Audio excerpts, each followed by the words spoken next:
Korang kena beli barang ni. Kau tengok kan. Senang kan? Tengok ni aku pakai ni je scroll. Naik. Naik. Naik. Kan?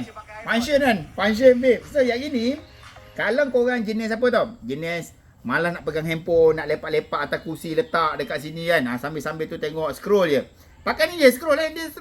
Dia pair pakai bluetooth tau. Korang beli, korang pair dengan bluetooth, lepas tu dia boleh pakai dekat semua handphone tau. Semua handphone boleh pakai. So jadinya korang boleh scroll ni. Tengok ni video ni tengah ni, tak ada orang pegang. Aku scroll kat sini je. Dia macam ni, aku pilih pakai mouse. Okey, korang nampak?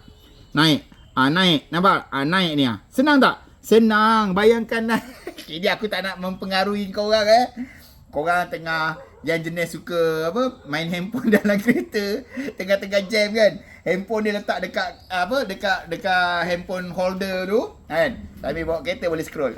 Mata jelek. Aku dah dapat bayangkan function ni barang ni kan. So aku bukan mempengaruhi tapi aku dapat bayangkan orang akan gunakan function ni dekat situ banyak. So tak payah nak scroll macam ni. Tak payah lagi kau nak scroll macam ni kan. Jangan kau scroll kat sini je.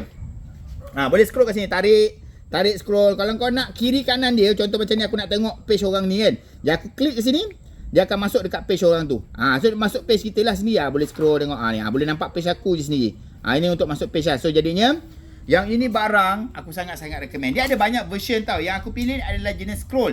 Dia ada yang jenis mouse, yang jenis pad tu. Tapi yang jenis yang macam touchscreen tu aku tak recommendkan sangat. Sebab bila tangan korang basah, dia tak terlampau sensitif sangat. Tapi yang ini jenis button. So jadinya dia tangan basah ke, tangan berminyak ke, apa semua kau tengok, dia smooth je, cantik saja. Cantik je, boleh scroll, boleh naik turun apa yang korang nak kan. So best kan. Serius kan korang. So yang ini aku sangat-sangat recommend. Kalau korang nak cari mouse untuk handphone, korang guna mouse yang ini.